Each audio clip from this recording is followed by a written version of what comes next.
Tá aqui, achei. Isso. Então, boa noite, pessoal. Nós estamos aqui no nosso segundo encontro sobre práticas devocionais.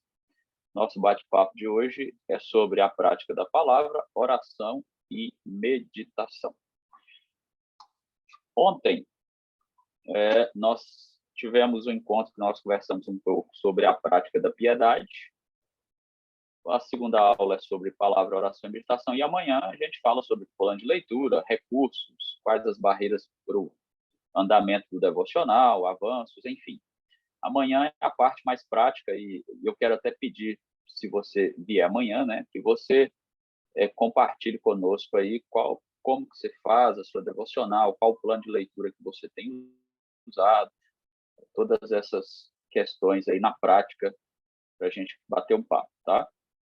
Eu falei com o pessoal ontem que eu comecei com a prática da piedade e vou falar hoje de palavra, oração e meditação, porque fazer devocional vai além do fazer, entende? Então, precisa ser uma coisa que envolve a sua vida toda, que envolve o seu dia, que envolve o seu entendimento correto do que é o seu relacionamento com Deus. Por isso que a gente falou ontem de piedade e hoje vamos falar só da palavra oração e meditação, que é um assunto esquecido no nosso meio reformado hoje em dia, e para a gente pensar um pouquinho nessas coisas.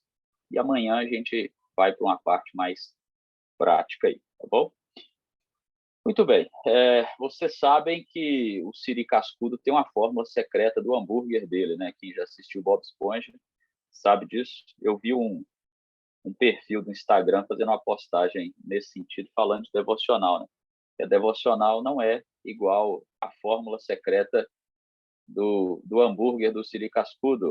Ela é bem sem segredo, digamos assim, né? É palavra, oração e meditação. Tem uma variação aqui e outra lá, mas se você olhar, meditação envolve basicamente essas três coisas. Você orar, ler a Bíblia, cantar, talvez, pensar no que você está lendo. Então, de fato, fórmula secreta só lá no Bob Esponja. Então, nós vamos pensar um pouco nesses três itens, na palavra oração e meditação por último, que a meditação é o que vai, digamos, convergir aí todas as coisas que nós vamos falar hoje. Quero começar falando da palavra, a palavra de Deus. Uma pergunta bem óbvia, né? Por que eu devo ler a palavra de Deus? Nós temos uma resposta escriturística lá na segunda carta de Paulo a Timóteo. Eu farei a leitura deste trecho, acompanhe aí comigo.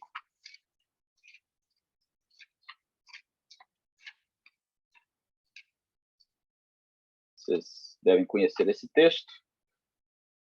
Toda a escritura é inspirada por Deus e útil para o ensino, para a repreensão, para a correção, para a educação na justiça, a fim de que o homem de Deus seja perfeito e perfeitamente habilitado para toda boa obra.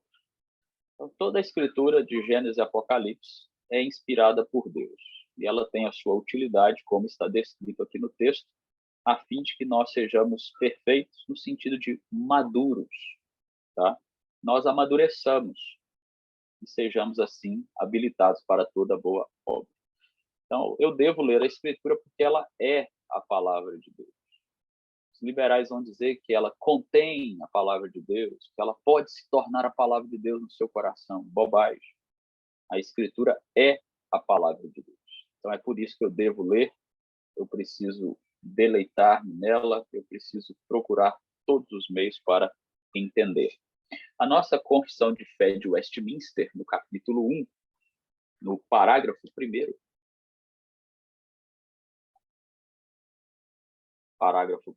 ela vai dizer que Deus falou de diversas maneiras no passado.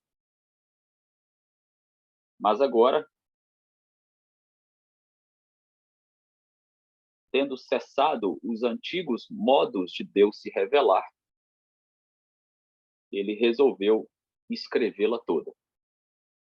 Então, Deus nos fala agora de maneira escrita. Então, sonhos,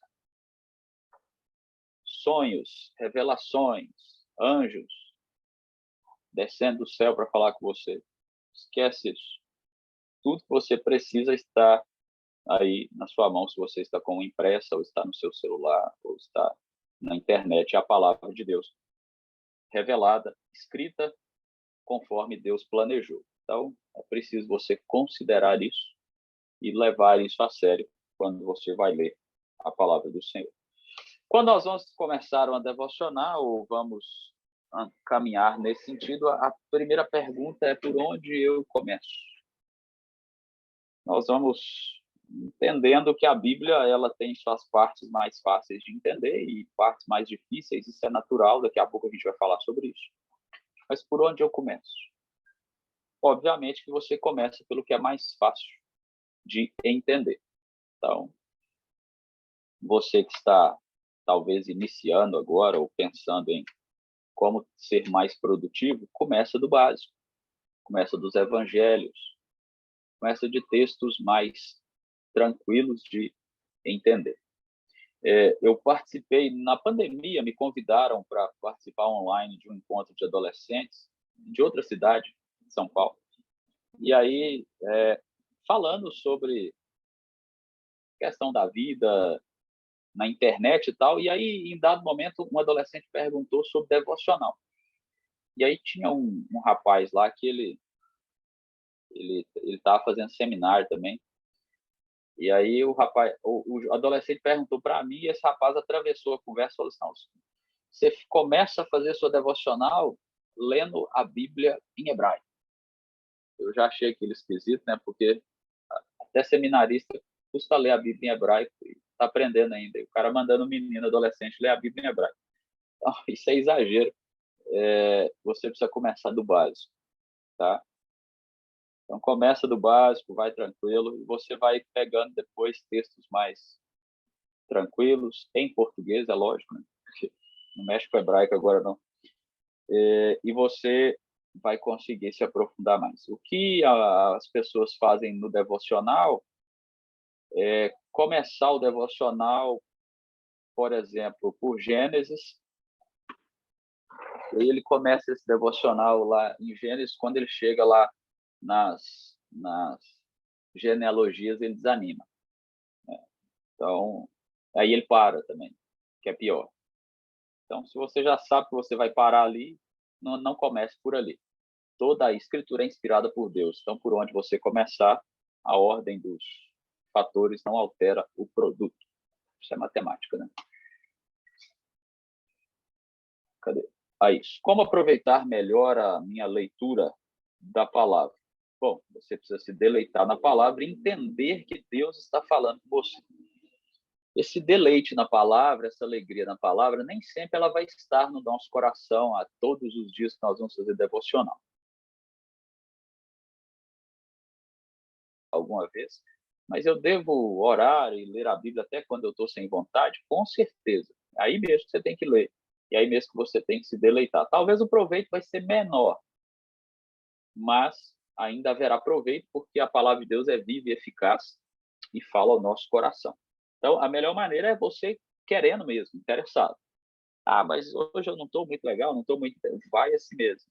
Ore a si mesmo. Leia a Bíblia a si mesmo. Tente se concentrar da melhor maneira possível para que você consiga aproveitar bem.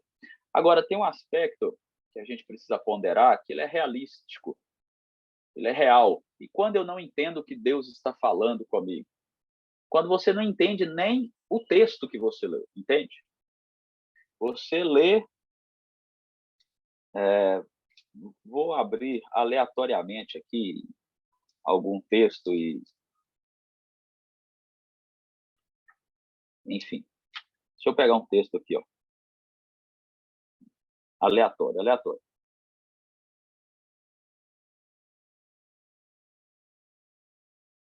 O beberrão e o comilão caem em pobreza, e a sonolência vestirá de trapos o homem. Não, esse não é difícil de entender, não. Deixa eu achar um mais complexo aqui.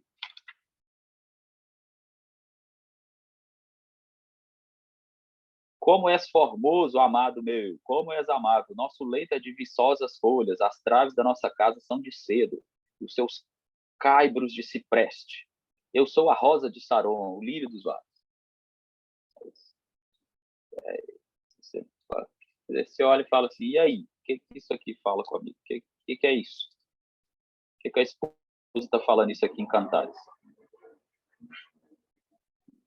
O que mais?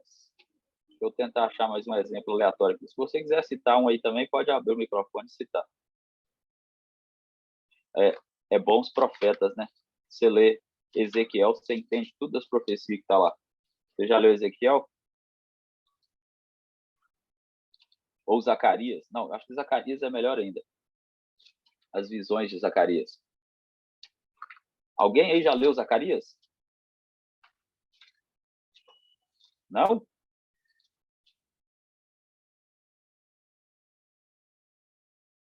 Não? Ninguém nunca leu Zacarias, não?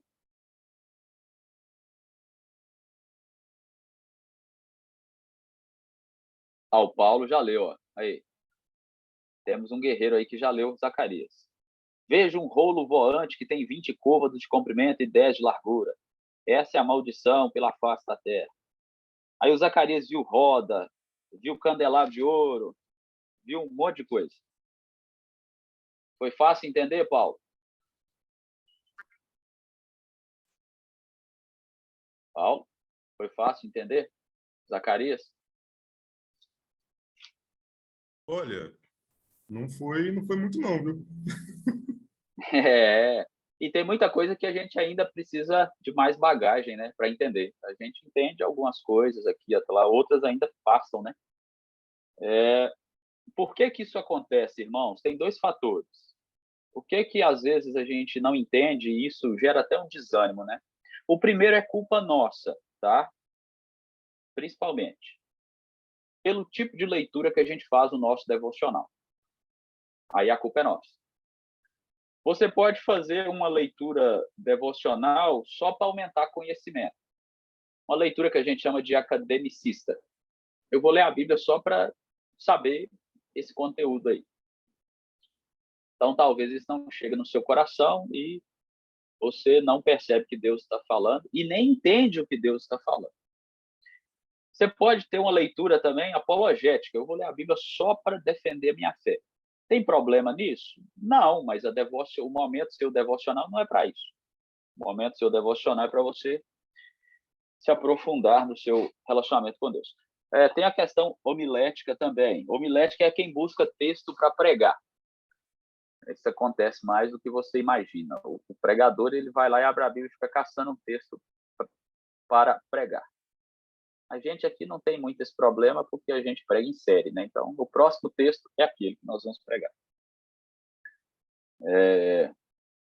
Tem gente que busca também por conta da superstição, né? A gente falou sobre isso ontem um pouco. A pessoa abre a Bíblia lá e vou ver o recadinho de Deus para mim. Esse tipo de leitura, ele não vai te ajudar, né? A crescer, a desenvolver. E tem a leitura que é devocional mesmo, a busca do próprio Deus, de saciar a sua vida em Deus, de crescer em Deus. Então, se você está fazendo um tipo de leitura que não é o devocional, então vai ser difícil mesmo você entender coisas básicas da Escritura às vezes. Agora, tem a segunda questão que não necessariamente é culpa sua.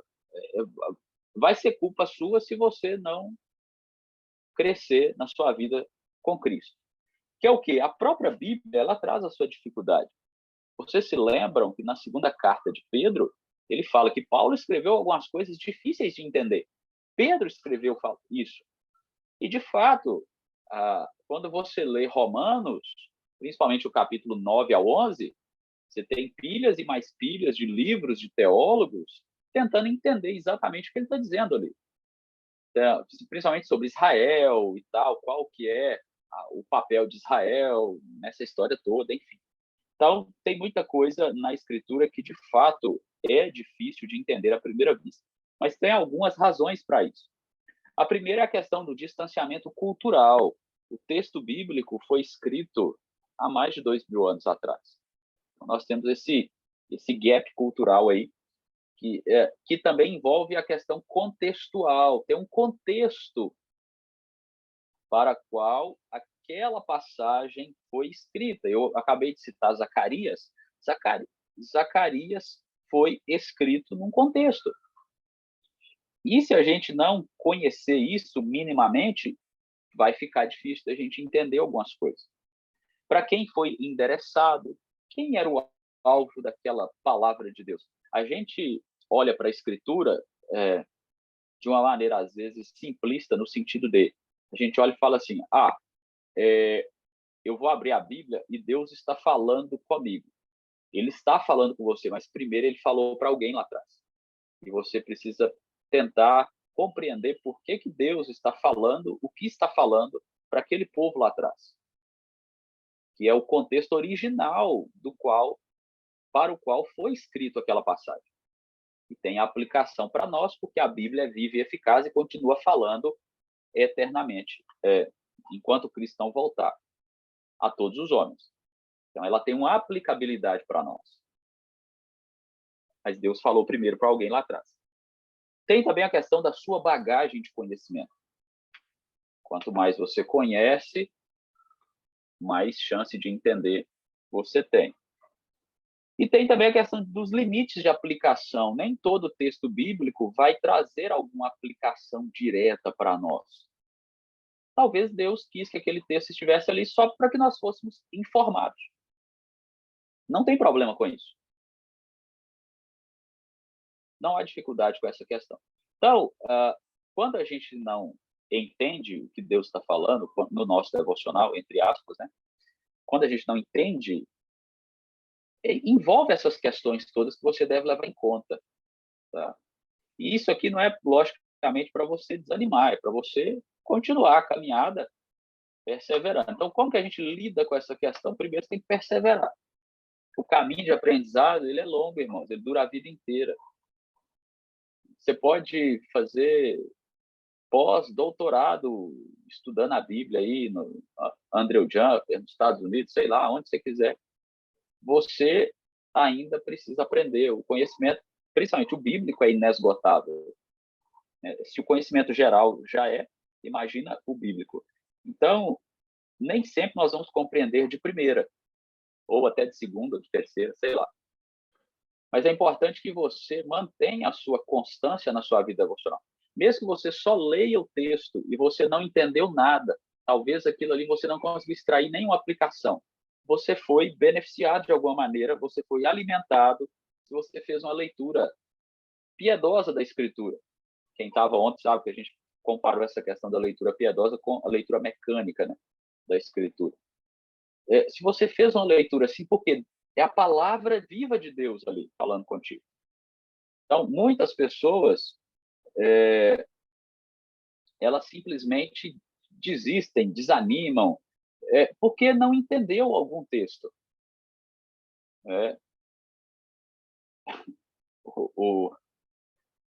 O Paulo colocou no chat aqui, estou lendo Apocalipse, é uma aula de perseverança. Pois é, mas persevera, porque muitas coisas que você não conseguir pegar ou não conseguir entender, mais à frente você vai entender. E quando você tem uma vida devocional constante, irmãos, fica bem evidenciado quando você leu aquela passagem, aí você não entendeu muita coisa, mas você ouviu uma pregação, você leu alguma coisa em algum livro, você viu alguma coisa na internet, aí você liga os fatos e fala, nossa, agora eu estou entendendo. Porque você está em contato constante com a Escritura. Então, isso acontece não só com vocês, mas com pastores também. Pastores não sabem tudo de Bíblia. A gente também precisa estudar, a gente precisa aprender mais, a gente precisa analisar texto e etc. e tal. Então, é perseverança para todos nós. A segunda questão é que você precisa avançar no seu conhecimento. Você precisa ler tudo que você puder, assistir tudo quanto vídeo, pregação, de estudo que você puder, usar os recursos que existem. Um recurso que é pouco usado pela maioria das pessoas é anotar coisas durante o sermão. Quando a pessoa está pregando ali, você pega a sua Bíblia e vai anotando algumas coisas que foram enfatizadas, foram explicados ali no texto, para que você consiga guardar aquilo e aprender mais sobre aquela questão ali. Às vezes a gente esquece disso, às vezes não, né? Quase ninguém faz isso. Poucas pessoas fazem isso, fazer anotações durante o sermão.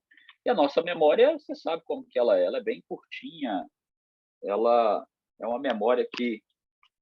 Só um minutinho.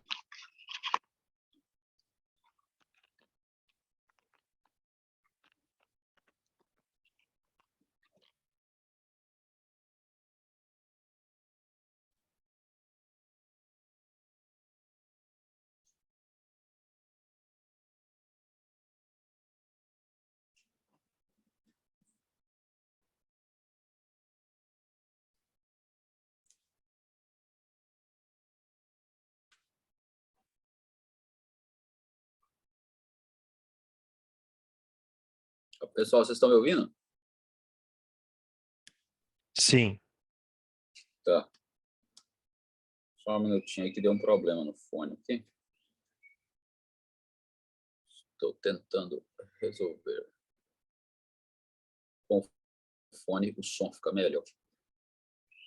Eu acho que não vai rolar, não. Vai sem o fone mesmo. Aline, tá ouvindo bem aí? Então tá. Então, sigamos. Onde nós estávamos. Então, você precisa avançar no seu conhecimento. Precisa aprender tudo que você puder, estudar tudo que você puder, para que essas coisas, com o tempo, elas vão solidificando na sua mente, você vai conhecendo mais o texto, tirar suas dúvidas. Claro, né, gente? Tem que tomar cuidado. Hoje em dia, qualquer texto da escritura, qualquer coisa é explicado na internet. Mas, geralmente, quem faz mais sucesso na internet é quem explica errado, né? Então, você tem que tomar cuidado, filtrar aí essa questão. Terceiro, você precisa fazer algo que você não está acostumado a fazer. Deuteronômio 6, 6-9, fala de inculcar na cabeça da criança o ensino. Provérbios 4, 21 fala de guardar no coração. Inculcar, irmãos, é a repetição. É repetir, repetir. Pode entrar aí também a questão da memorização.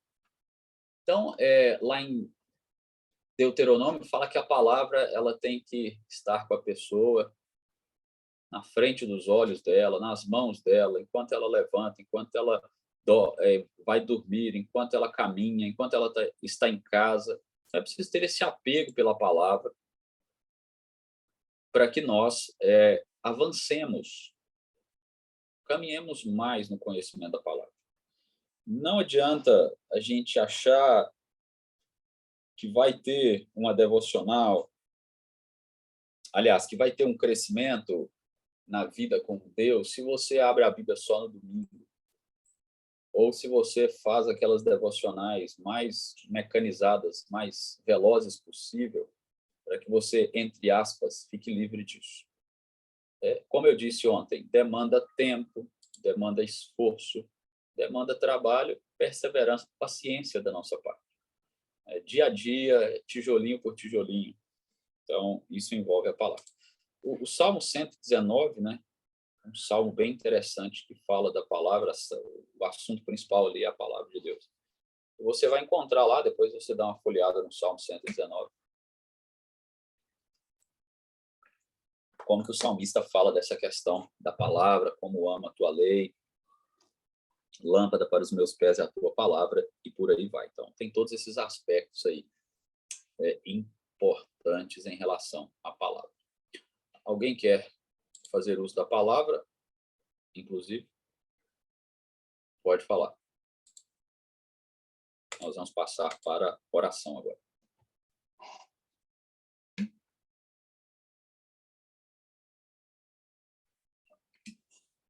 Não? Pode falar, João. Boa noite. É uma dúvida, Ricardo, quanto a talvez outros recursos que possam ajudar a gente, né, nessa questão do estudo. Ai, perdão, fala mais devagar. Espera aí que eu não estou te ouvindo, não. Fala aí. Alô, agora foi? Oi, João. Oi, tá me ouvindo? Tô. Boa. A minha dúvida é sobre essa questão da palavra e quais meios a gente pode encontrar para estar entendendo um pouco melhor sobre ela. E eu lembro que uma vez, tirando essa dúvida com você e com o pastor, vocês indicaram a questão da Bíblia de estudo, né? Sim. Além de conteúdo da internet. Teriam outros meios além da Bíblia de estudo, se acabar sendo mais eficaz também? Hum, olha, assim, o, o meio mais eficaz é você entender esses aspectos conjuntamente, né? Que eu te falei aqui agora, que seria a questão cultural, contextual, a, a questão para quem foi endereçado, a questão da sua bagagem, isso tudo junto. A Bíblia de Estudo, geralmente, ela já te traz isso, tá? Claro, a gente que trabalha com isso, né, os pastores, no caso, eles têm um conhecimento de grego e de hebraico para poder ajudar um pouco mais. E tem também aqueles livros chaves, né, aqueles livros que são recursos indispensáveis. Às vezes pode ser um comentário, às vezes pode ser um, um dicionário. A gente tem aqueles comentários que não só comenta o texto, mas faz um comentário histórico-cultural. Então, você tem esses materiais que podem te ajudar. Agora, se você pensar em algo compilado, é a Bíblia de Estudo, embora ela também seja limitada, porque você tem ali uma pessoa fazendo comentários, né? Então, você pode achar coisas que o comentarista não achou, né?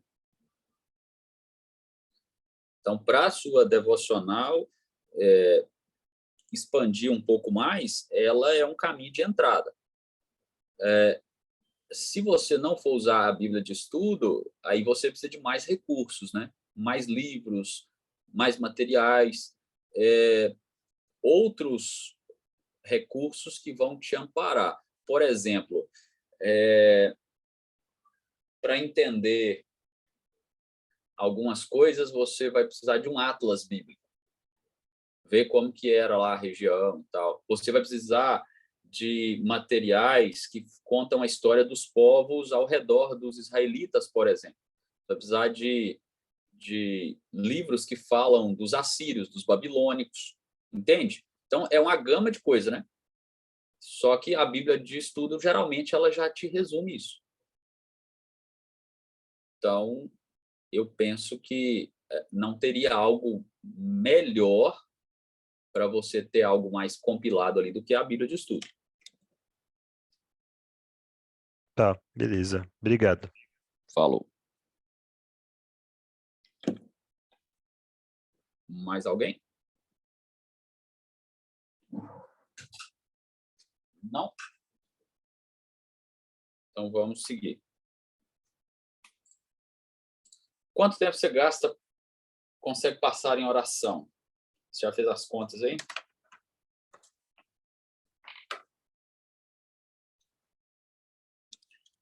Faz a sua devocional lá, entra no espírito da oração. Quando você assusta que não, já passou o dia inteiro você estava orando. É assim que acontece? Hã? É assim?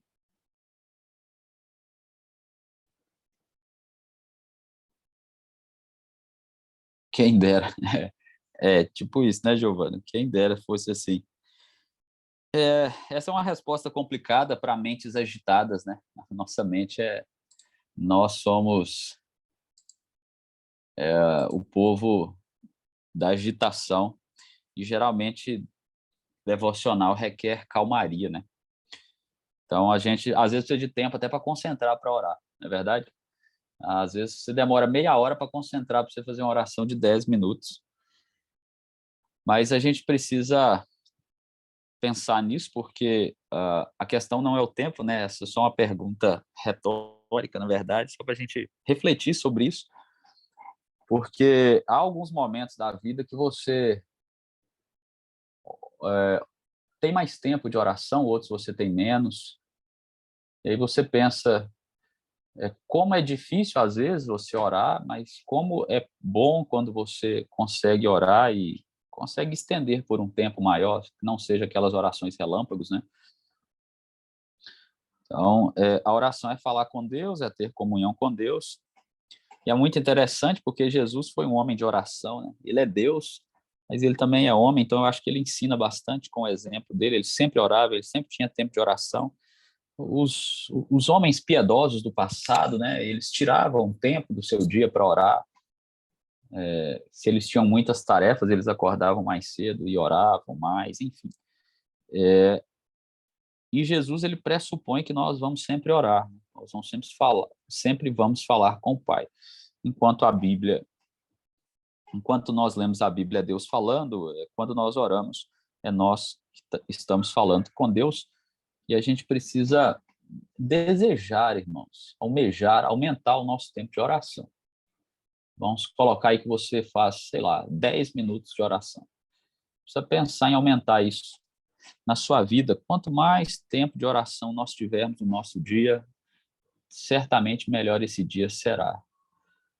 A vida devocional, na prática, ela traz um reflexo muito proveitoso. Você experimenta disso. O dia que você não faz devocional, fica meio esquisito. O dia... a gente vai falar amanhã sobre isso, né? Mas eu considero que o horário da manhã é o melhor período, porque é o horário que você acorda ali e tal, você não está sobrecarregado com as coisas do dia, mas, lógico, nem todo mundo consegue fazer nesse horário. Mas quando não faz, chega no final do dia, está estranho. Uma coisa que tem até livro, né, escrito sobre isso, se Deus já sabe, para que eu vou orar? Bom, você deve saber que o propósito, né, da oração não é tornar Deus ciente, que ele sabe de todas as coisas. O Salmo diz que antes mesmo da palavra chegar na boca, o Senhor já conhece o que eu vou falar. Você ora porque você reconhece diante de Deus que você precisa dele. Você ora porque a oração ela muda a sua vontade, né? Quando você ora sobre alguma coisa que você quer, aí Deus começa a falar no seu coração. O Espírito Santo começa a trabalhar em você, e você fala, eu acho que eu não deveria ir por esse caminho, não. Enfim, eu acho uma crítica que eu vou fazer aqui. Tem muita gente, irmãos, muita gente. Eu não estou falando de ninguém específico, não. Estou falando de coisas que a gente vê no ministério. Tem muita gente que passa a vida inteira indo ao psicólogo para contar os seus problemas com o intuito de simplesmente aliviar a carga emocional e daquilo que ele tem que contar para alguém. Aí ele paga um profissional para contar para ele, só que essa pessoa não vai a Deus em oração. Isso é curioso e acontece. Eu já vi acontecer muito. A pessoa ela não fala com Deus, ela fala com todo mundo, ela paga um profissional para ouvi-la, mas ela não fala com Deus. Então, isso é muito ruim. A gente precisa, primeiramente, apresentar as nossas dores a Deus, porque Ele certamente nos ouve. E a resposta dele é melhor do que a resposta de qualquer um. Lá em Filipenses 4, 6 a 7, Filipenses 4, 6 a 7, não andeis ansiosos de coisa alguma, em tudo, porém, sejam conhecidas diante de Deus as vossas petições pela oração e pela súplica, com ações de graças. E a paz de Deus, que excede todo entendimento, guardará o vosso coração e a vossa mente em Cristo Jesus. Então, as nossas petições pela oração e súplica devem ser apresentadas diante de Deus. Deus já sabe, mas Ele quer que você fale com Ele. Você foi criado para esse relacionamento de comunhão. Você foi criado para conversar com Deus. Lembre-se de Adão e Eva. Todos os dias, na viração do dia, Deus ia no jardim conversar com os dois. O pecado que interrompe esse diálogo. E a oração é o meio que, no momento, né, enquanto Jesus não volta, nós temos para falar com Deus. Nós somos criados para este relacionamento. E na oração nós temos diversos elementos, você sabe, adoração, petição, gratidão, confissão de pecados, intercessão. Isso tudo pode estar na sua devocional, no seu momento de oração. A gente segue sempre aquele modelo de oração do Pai Nosso. Qual que é o modelo do Pai Nosso? Começa com Deus. Pai nosso que estais no céu, santificado seja o vosso nome. Venha o teu reino. Aí depois passa para nós, né? As nossas petições, os nossos anseios, a nossa gratidão, a nossa confissão de pecados. E é interessante que, às vezes, Deus até espera que a gente peça alguma coisa para nos dar. E é o que diz lá em Mateus, capítulo 7, verso 7.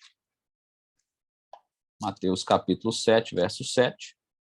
Pedi e dar-se-vos-á, buscai e achareis, batei e abre-se-vos-á. Todo que pede, recebe, o que busca, encontra, quem bate, vai abrir. Aí depois ele compara aqui, né? Se o filho pedir um pão para o pai não vai dar pedra. Se os pais sabem que são maus, sabem dar boas coisas aos filhos, muito mais Deus pode dar aos seus filhos. É claro que Tiago fala disso, né? De você pedir e você não receber por falta de sabedoria. Está lá em Tiago, capítulo 4, verso 3.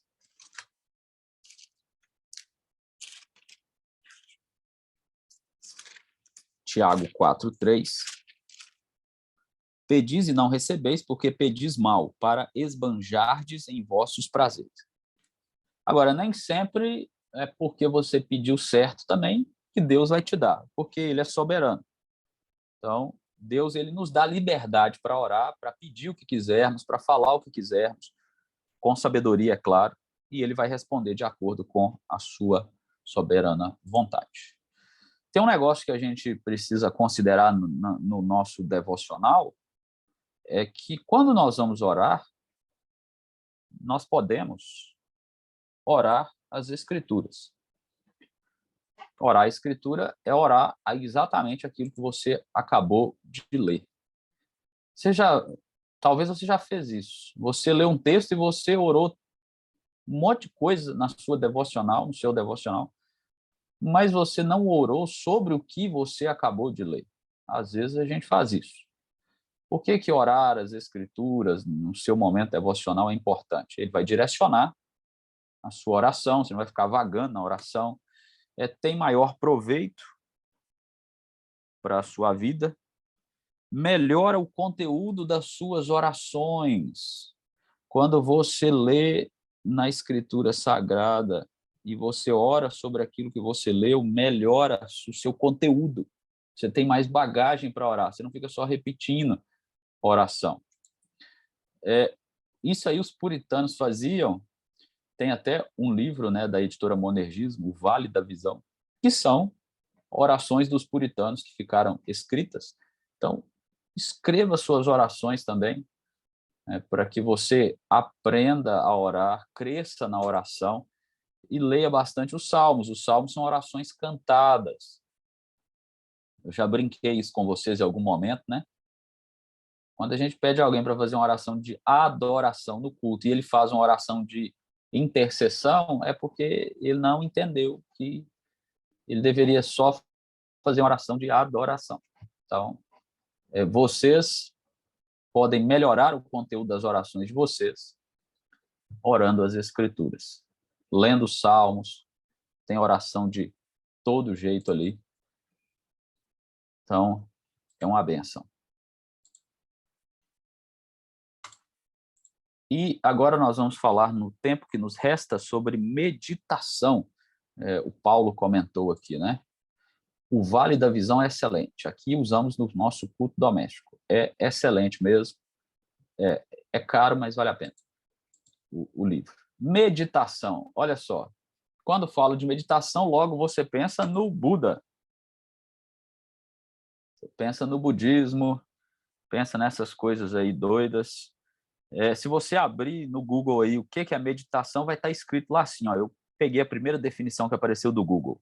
É uma técnica que permite conduzir a mente para um estado de calma e relaxamento, através de métodos de postura, focalização, para atingir tranquilidade e paz.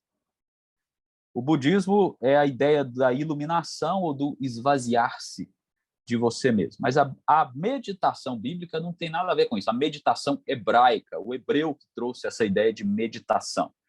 É que a gente perdeu isso, né? No nosso mundo secular, na pós-verdade aí que nós vivemos. Até o século XVI, XVII, o pessoal ainda gostava de meditação bíblica. Depois acabaram com isso. Então, a meditação bíblica é o encher-se de Deus. E ela envolve isso daqui, ó, ruminar. Quem sabe o que é isso? Ruminar. Vamos rápido aí, porque o tempo está acabando. Hoje o tempo está curto. Quem sabe o que é ruminar? Mastigar muito tempo. Ó, temos uma dica aqui, ó, tá vendo? Olha a vaquinha aqui, ó, que beleza. Ruminar é aquilo que a vaca faz. O pessoal da cidade já foi em fazenda, já viu uma vaca, ela fica mastigando o dia inteiro. Ela fica ruminando o capim. Tá? Ruminar é o mastigar várias vezes, né? Isso aí dos animais, dos bovinos aí, dos equinos. E aí, pensar muito, refletir com calma, ruminar uma ideia. Então, a meditação, ela envolve você pensar, você refletir com calma aquilo que você está lendo. O Miles Van Pelt, que é esse teólogo aí, escreveu o seguinte: a meditação pode ser caracterizada como um pensamento profundo e reflexivo. Ocorre quase sempre de modo repetitivo e contínuo. Essas práticas são associadas com expressões adverbiais como dia e noite, durante a vigília da noite.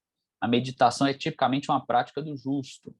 Concentra-se na lei, no Senhor, nas obras e feitos do Senhor.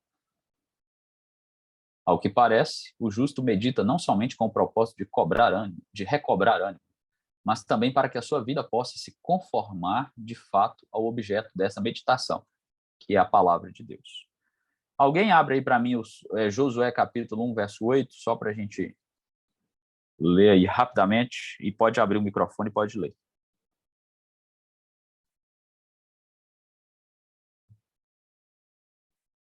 Quem achar primeiro aí?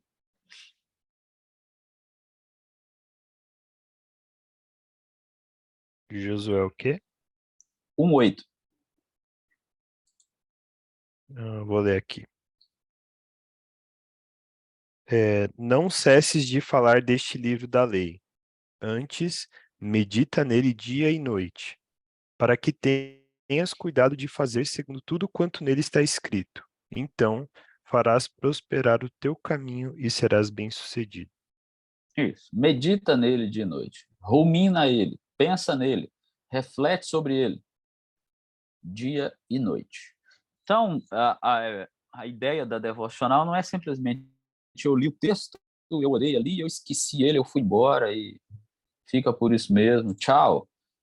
Não é assim, irmãos. A meditação envolve, naquele momento, você refletir, você ruminar naquele tempo que você tem, mas você continuar com aquilo durante o seu dia, né?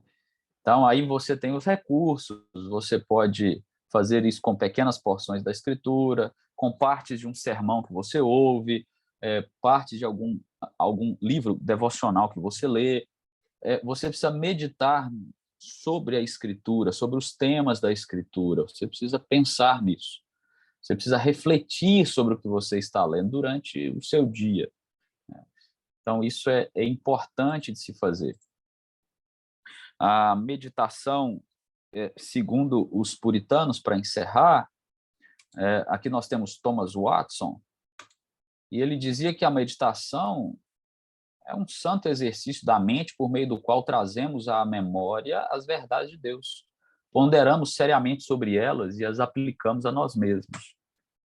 A fé é pobre e inclinada a morrer, a menos que ela seja alimentada com meditação contínua sobre as promessas de Deus. Eu queria destacar essa questão das promessas, porque, meus irmãos, nós temos muita dificuldade na nossa caminhada quando nós não nos apropriamos das promessas de Deus.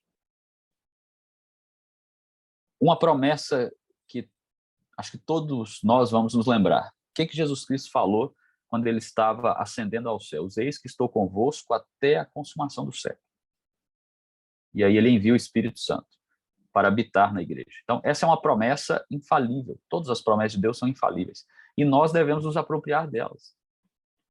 Às vezes, nós deixamos de pensar nessas coisas durante o nosso dia, durante as aflições do nosso dia, durante as lutas do nosso dia.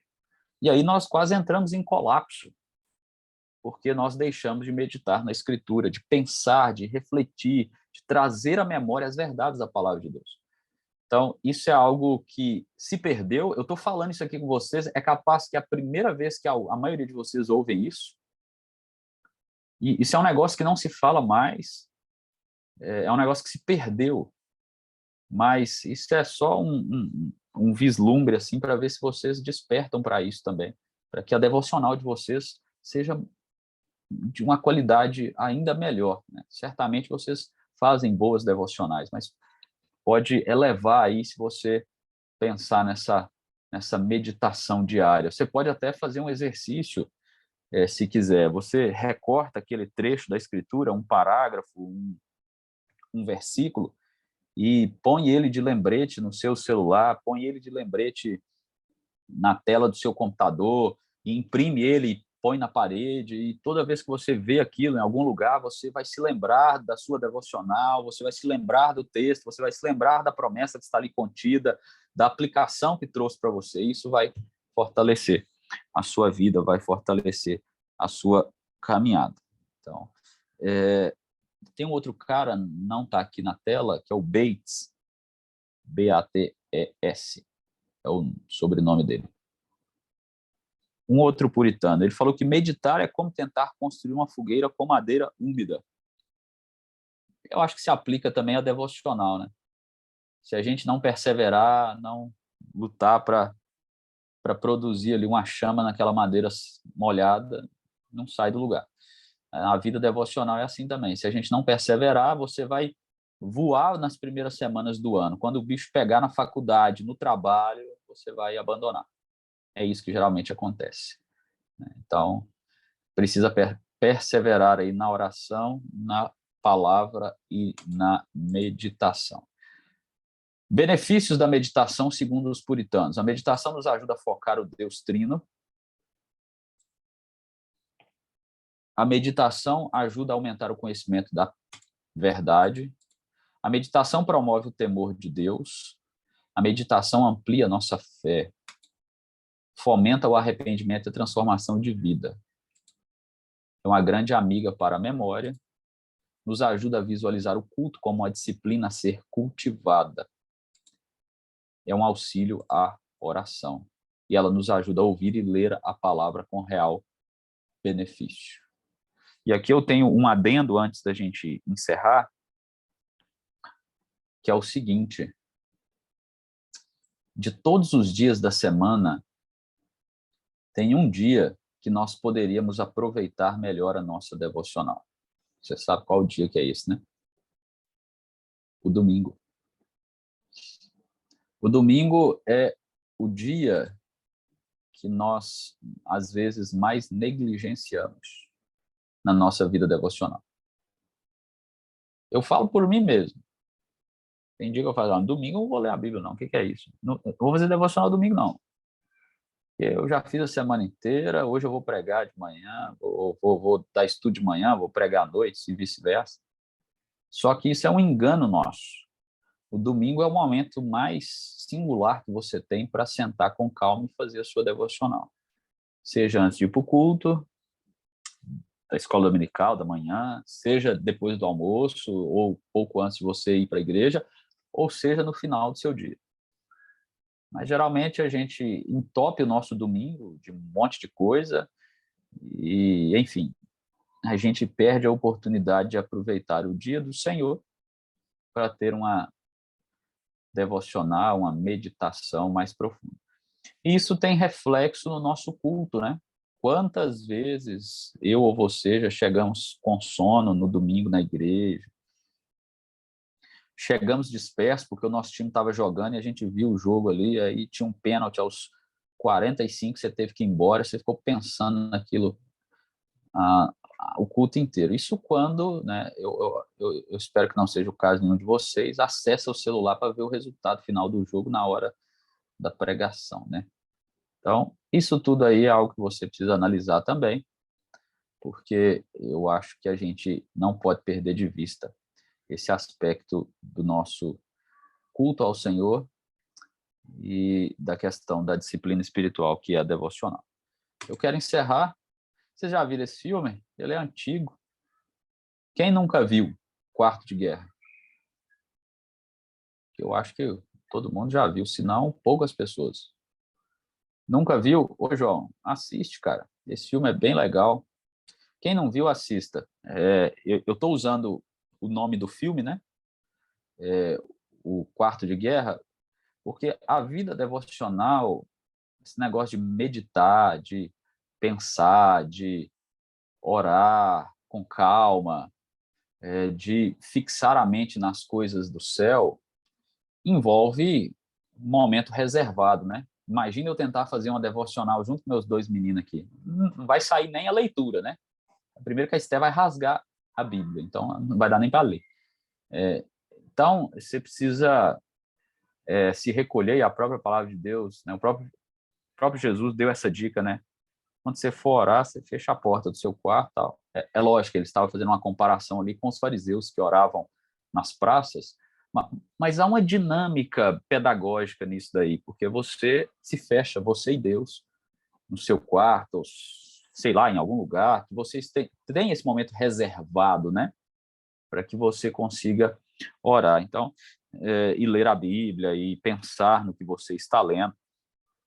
E o momento devocional, ele é um momento de você se derramar diante do Senhor, né? Aquelas orações que a gente faz meio que padrão no culto, elas não devem existir na sua devocional. Sua devocional é a sua intimidade com Deus, que você pode falar com Ele do jeito que você quiser, pode rasgar o seu coração, e lógico que Deus quer isso, quer um coração aberto diante dele, né? Diante das suas lutas, daquilo que você quer, daquilo que você quer agradecer, enfim, todas as coisas.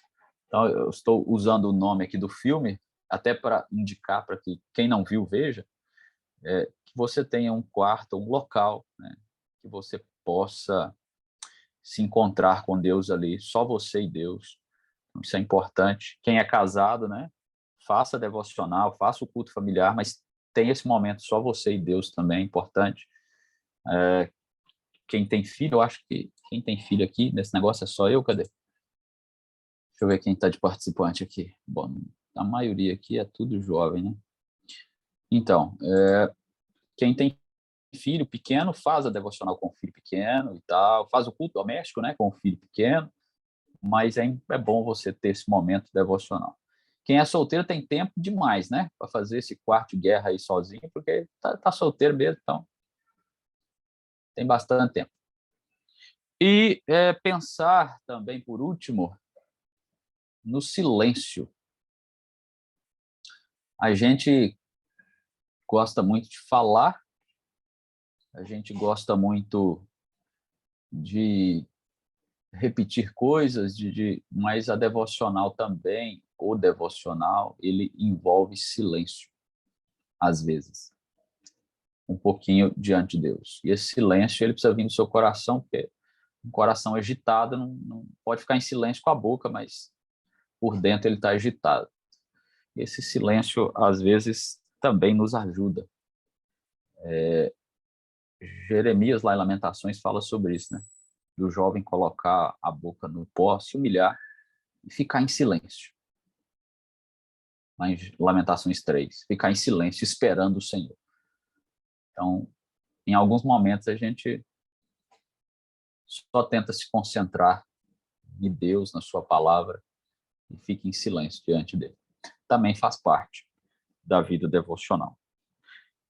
Eu termino por aqui hoje, e amanhã a gente vai para a última parte, que é a parte mais prática do nosso devocional.